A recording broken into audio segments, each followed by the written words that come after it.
भारतीय अर्थव्यवस्था में कृषि एवं पशुपालन का विशेष महत्व है। देश में विश्व की कुल संख्या का तकरीबन 15% गायें और 55% भैंसें हैं। देश के कुल दुग्ध उत्पादन का तकरीबन 53% भैंसों से और 43% गायों से प्राप्त होता है। ऐसे में आज पशुपालन देश के किसानों के लिए आर्थिक तरक्की का महत्वपूर्ण आधार बन गया है।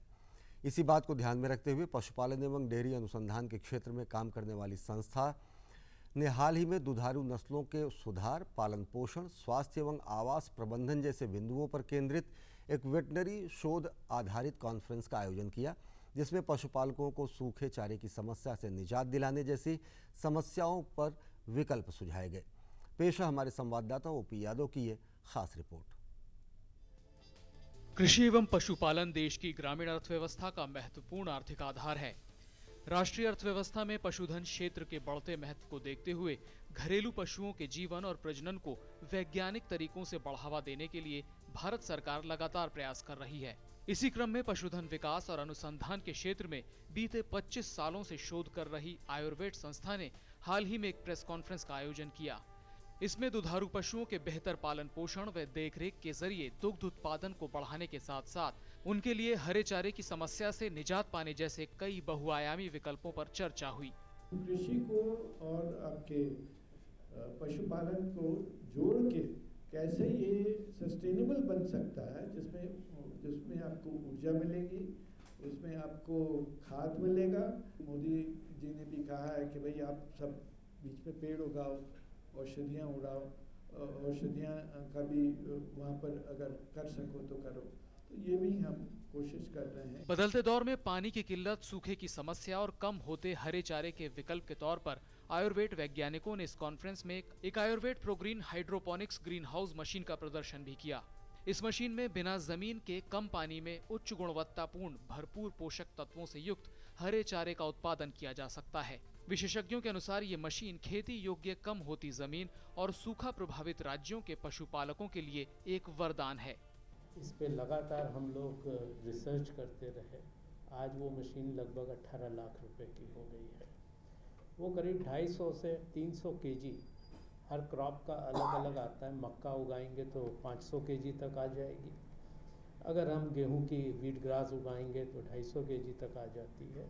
तो वो उसमें से प्रोड्यूस होती है। अगर इसको कंपेयर करें कि ज़मीन कितनी रिप्लेस करती है ये, तो समझ लें 20 टाइम्स लैंड सेव करती है ये।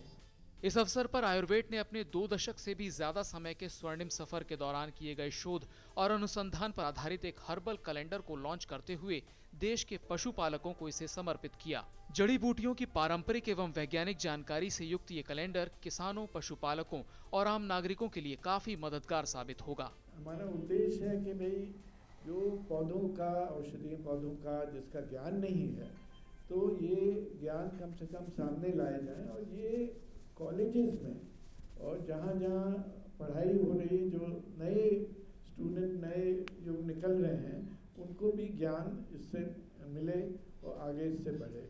आयुर्वेद ने किसानों की आमदनी बढ़ाने के लिए कृत्रिम गर्भाधान तकनीक पर खास तौर से शोध कर देश भर में अच्छी नस्ल के दुधारू जानवर तैयार किए हैं, जिससे पशुओं का दुग्ध उत्पादन बढ़ने से किसानों की आमदनी में भी इजाफा हुआ है। कृत्रिम गर्भाधान की, आर्टिफिशियल इंसेमिनेशन, उसके हम प्रशिक्षण देते हैं, इसके भी प्रशिक्षण देते हैं। उससे जो लोग प्रशिक्षित होकर बाहर जाते हैं, उन लोगों ने अपने रोजगार शुरू किए और बड़ा खुशी होती है कि वो लोग जब सामने आके बताते हैं कि हमने ये वाला रोजगार शुरू कर दिया। सम्मेलन में उन प्रगतिशील किसानों ने भी भाग लिया जो आयुर्वेद की फॉडर तकनीक के सहयोग से दुधारू पशुओं के लिए व्यावसायिक स्तर पर चारा उत्पादन करने के अलावा औषधीय फसलों की खेती कर मुनाफा कमा रहे हैं। ये अवेयरनेस बढ़ती चली जा रही है।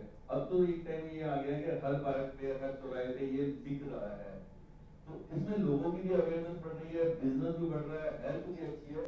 बदलते दौर में समन्वित कृषि की जरूरतों के मद्देनजर आयुर्वेद ने बीकानेर, नागपुर और मथुरा समेत देश के प्रमुख वेटनरी अनुसंधान और शिक्षण संस्थानों के अलावा डेयरी संस्थानों के साथ करार कर किसानों तक अपनी शोध तकनीक पहुंचाने का काम किया है, जिससे देश में आधुनिक डेयरी उद्योग व पशुपालन को बढ़ावा मिल रहा है। हम लोगों ने मथुरा में जो दुवासु है उनके साथ एक एमओयू किया है।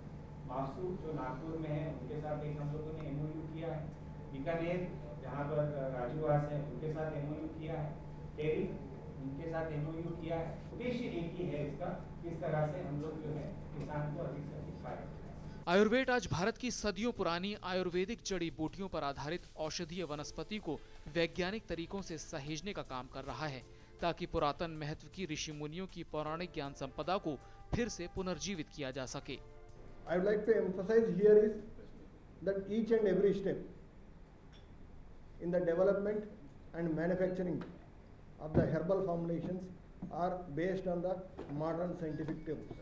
पशुपालन और पशु चिकित्सा से संबंधित कम कीमत की दवाइयों और वेटनरी उपकरणों के शोध के जरिए राष्ट्र विकास में अग्रसर आयुर्वेद संस्था के राष्ट्रहित को देखते हुए तत्कालीन राष्ट्रपति डॉक्टर अब्दुल कलाम ने आयुर्वेद को देश का प्रतिष्ठित शोध संस्थान बताया था और राष्ट्र सेवा में शोध के जरिए उनकी भागीदारी की सराहना की थी, जो निश्चित तौर पर आयुर्वेद के सभी कर्मचारियों के साथ साथ देश के पशुपालकों के लिए एक गौरव का विषय है। देश भर में तकरीबन 55 करोड़ के आसपास पशुधन है। ऐसे में कम होती खेतियों की जमीन और सूखे की समस्या के चलते हरे चारे की जो समस्या उत्पन्न हो रही है, उससे हाइड्रोपोनिक्स कल्चर पर आधारित ये मशीन न केवल निजात दिलाने में मदद करेगी, बल्कि गुणवत्तापूर्ण चारा उपलब्ध करवाकर पशुओं का दुग्ध उत्पादन बढ़ाने में भी मददगार साबित होगी। कैमरामैन भीम सिंह के साथ OP Yadav, DD news, Delhi.